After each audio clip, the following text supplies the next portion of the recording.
Praise the lord. ક્રિસ્મલ ભાઈએ તથા બહેનો, દિવ્ય દયા અને દિવ્ય સંદેશમાં તમારું સ્વાગત છે. ડિસેમ્બર 28મી તારીખ નિર્દોષ બાળકોને ધર્મસભા યાદ કરે છે. આ સંદેશ સાંભળ્યા તમારા સૌ માટે અને તમારા પરિવારજનો વિશે પ્રાર્થના કરું છું. તમારા બાઇબલ લઈ લો. માથ્યુનો ગ્રંથ 2 અધ્યાય 13થી 18મી કલમ સુધી. તે લોકોના ગયા પછી દેવદૂતે યોસેફને સ્વપ્નમાં દર્શન દઈને કહ્યું, ઉઠ, બાળકને અને તેના માતાને લઈને મિસર ભાગી જા, અને હું કહું નહીં ત્યાં સુધી ત્યાં જ રહેજે, કારણ હેરોદ એ બાળકને શોધી કાઢીને મારી નાખવાની પેરવીમાં છે.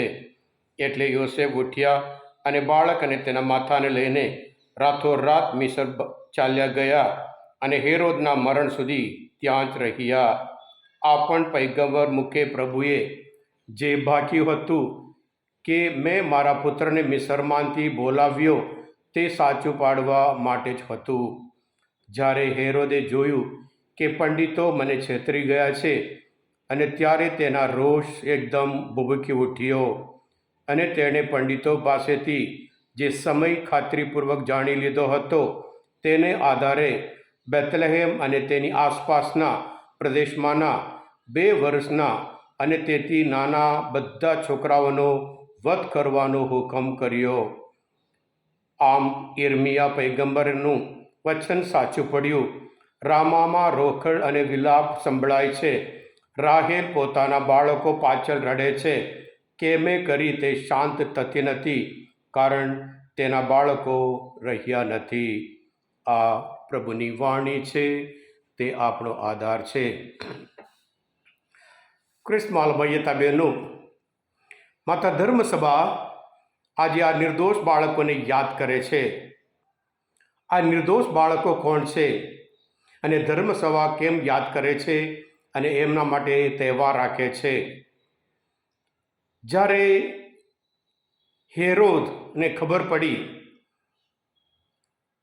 કે યહૂદીઓના રાજાનો જન્મ થયો છે, ત્યારે એકદમ ગુસ્સાથી બધા બાળકોને મારી નાખવા માટે, 2 વર્ષથી નાના બધાને મારી નાખવા માટે હુકમ કરે છે. પ્રભુ ઈસુના જન્મનો પ્રથમ સમાચાર, શુભ સમાચાર ભરવાડો માટે મળ્યા હતા, અને ત્યાર પછી પૂર્વના પંડિતો માટે મળ્યા હતા. પૂર્વના પંડિતોને લાગ્યું કે યહૂદીઓનો રાજા એટલે રાજમહેલમાં જન્મ થયો છે કરીને ત્યાં ગયા, અને ત્યાર પછી જે સંદેશ એમને મળ્યો હતો એ પ્રમાણે કહે છે, અમે એને પગે આગવા આવ્યા છે એમ કરીને કહે છે. આ જોઈને હેરોદને ગુસ્સો એ રાક્ષસી ગુસ્સો છે. આ માણસ એટલો ખરાબ હતો. પોતાના બ્રધર ઇન લોને મારી નાખ્યા, પોતાના પત્નીને મારી નાખ્યા, પોતાના ભાઈ જોસેફને મારી નાખ્યા, પોતાના સાસુને મારી નાખ્યા. એના જે શાસન, જે અધિકારના વિરુદ્ધ જે કોઈ હોય એને ડર લાગ્યો, એ બધાને મારી નાખ્યા. સાથે સાથે એને એટલા ખરાબ, એટલો ક્રૂર, એટલા રાક્ષસ જેવા વલણ હતું, વિચાર હતો. જ્યારે હું મરી જવું ત્યારે આ સમાજના, યહૂદી સમાજના લોકો આનંદપૂર્વક ઉજવશે એમ કરીને યહૂદી સમાજના બધા જે આગેવાનો હોય, જે વડીલો હોય, જે મોટા હોય, એ બધાને પકડી રાખ્યા. અને પછી એમના સેવકોને કહ્યું હતું, જ્યારે હું મરી જવું ત્યારે આ બધાને તમે લોકો મારી નાખવાનું, જેથી કરી હું મરી જવું ઓછામાં ઓછા આ લોકોના ઘરવાળા, પતિ પત્ની બધા રડશે એમ કરીને બધાને મારી નાખવા માટે હુકમ કર્યો.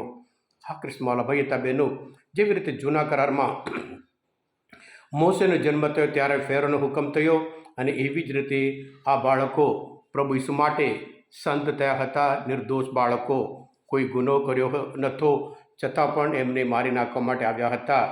કે આજે આ બાળકોને યાદ કરતાં આ જમાનામાં પણ આપણે ખાસ કરીને યાદ કરીએ કે ઘણા બધા લોકોના જીવનમાં એમના સ્વાર્થના લીધે હોય, આજે પણ ઘણા બધા જે ગર્ભપાત દ્વારા કેટલા બધા બાળકોને મારી નાખે છે. કે જેવી રીતે આજના શુભ સંદેશમાં તે મા કેવી રીતે રડે છે અને આ બાળકો રહ્યા નથી, અને એ જ રીતે આ બાળકો પણ આજે રડતા હોય છે. કોઈ ગુનો કર્યો નહીં, કોઈ અપરાધ કર્યો નહીં, પણ ગર્ભપાતમાં, અને એવી રીતે ઘણા બધી છોકરીઓ હોય, છોકરીઓને પણ એમના ગર્ભપાતમાં એમને મારી નાખવામાં આવે છે. જ્યારે પ્રભુ ઈસુના જન્મ પહેલાં, પ્રભુ ઈસુના જન્મ પછી અને અત્યારે પણ આટલા આ બધા ક્રૂર કાર્યો ચાલે છે.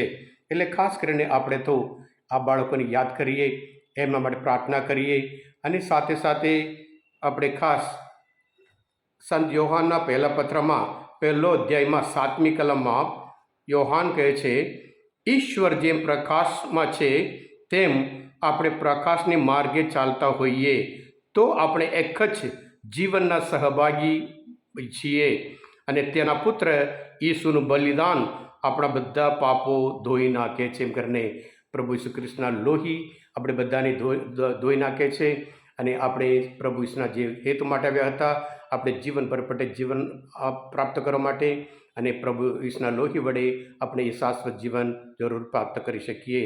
આ ક્રિસ્મવાલા ભાઈ હતા બહેનો, આ સંદેશ તમે પોતે સબસ્ક્રાઈબ કરજો અને બીજા માટે પણ ફોરવર્ડ કરજો. પ્રભુ તમારા અંતરમાં વસો. સર્વશક્તિમાન પરમેશ્વર પિતા અને પુત્ર અને પવિત્ર આત્માનો આશીર્વાદ તમારા ઉપર ઉતરો. આમેન. બોલો દિવ્ય દયાનો જય.